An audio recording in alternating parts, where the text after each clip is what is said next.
You want to take this plant and separate it into this. And now you have a bunch of Monstera deliciosa. But your plant will not survive the separation process unless you understand how much light your home has. With a light meter device or an app on your phone, I can tell you exactly if your plant is going to survive the separation process. When you use a light meter app or a device, it can give you an exact reading in lux or foot candles.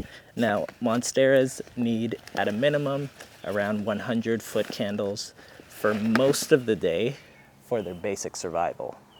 You can get to that minimum pretty easily if your plant is anywhere close to a bright window.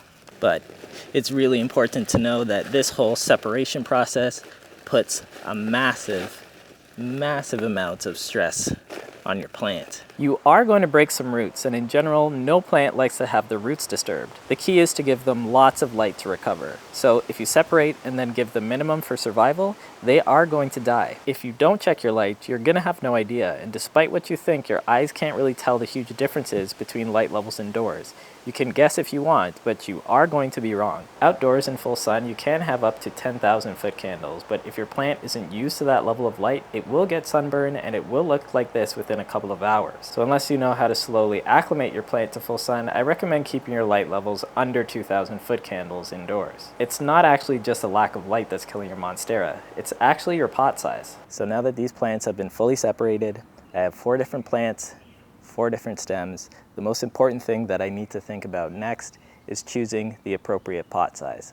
Now, I don't care how big my leaves are, and neither should you. The most important thing is the size of the roots.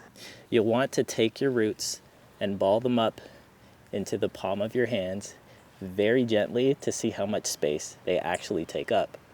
Even though the leaves on this cutting are actually quite large, the roots are really not taking up that much space. So ideally, I need to pick a pot size that fits slightly above that root ball.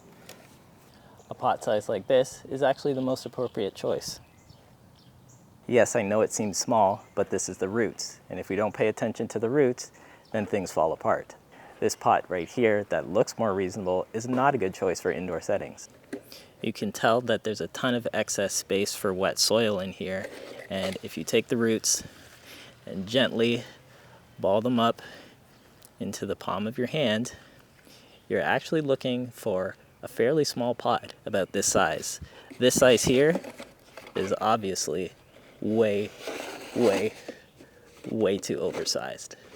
Bad. This pot, with all that excess soil, is just going to hold on to water for way too long and then put your roots into a bad position for its future health. Now I just have to pot everything up in my pretty standard Monstera potting mix, which is just high quality potting soil with perlite and orchid bark.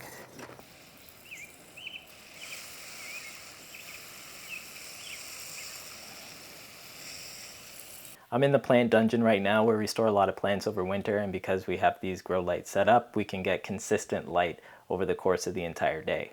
Right now I have 2 plants set up in great lighting. They're both going to be getting around 900 FC for about 16 hours a day.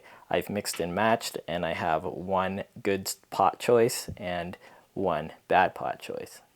Now, while I hope these plants have enough light to recover from the stress of repotting, my other 2 plants are going to be in extremely low light conditions, around 100 to 50 FC. And I'm going to assume that because they're getting the bare minimum, they likely won't survive the repotting process. I haven't watered anything down here for 2 weeks, so I'm going to be checking the moisture levels with a moisture meter. With my highlight plant in the appropriate pot size, sticking the moisture meter all the way to the bottom, it's reading at a level 3, almost completely dry. And my other plant with poor pot choice, the moisture meter all the way to the bottom, it's reading at a 7, still pretty wet. My low light plant's at around 100 foot candles. Oh, this one's growing a new leaf, that's pretty good.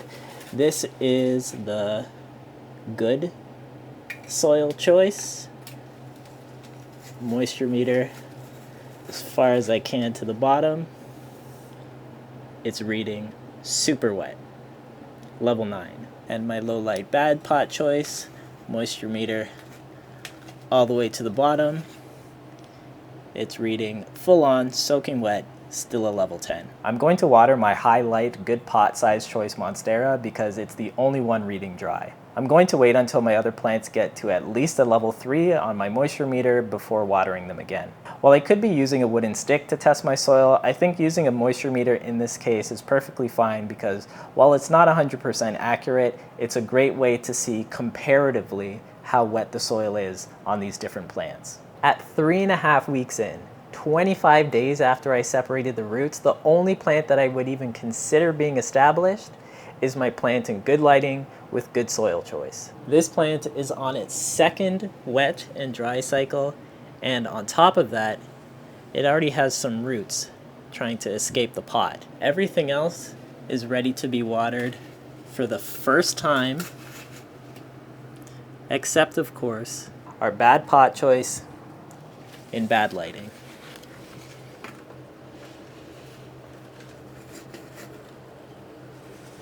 Watering your Monstera once every 30 days is bordering on the absurd, so here's two things that I think might be happening. Right now, with those roots being soaking wet for so long, it's created the perfect environment for rot-causing bacteria to thrive. Soaking wet soil compacts and closes air pockets, and your roots need oxygen to survive. That's why most houseplants like these need a delicate balance of a wet and dry cycle to survive and to thrive. Rot-causing pathogens thrive in low or no oxygen environments, and when enough of them start to colonize your soil, that's when they start to attack your roots, especially if they're already weak. And to make matters worse, a beginner who might not have a great grasp of how light and soil volume affect how fast the roots take up water might start to water these plants way sooner than they need to be. They might immediately start watering the plant once a week, or maybe every other week. That would keep the plants perpetually wet and only cause more and more problems for their root health. The main takeaway from this video is this: do not separate your Monstera unless you have a very, very good understanding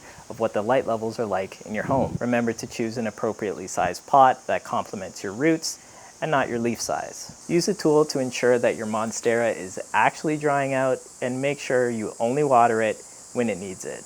Check out this video here to see how I use a wooden stick or moisture meter to show how dry your plants actually are, and why using the finger test is not a good method to determine how dry your plant actually is.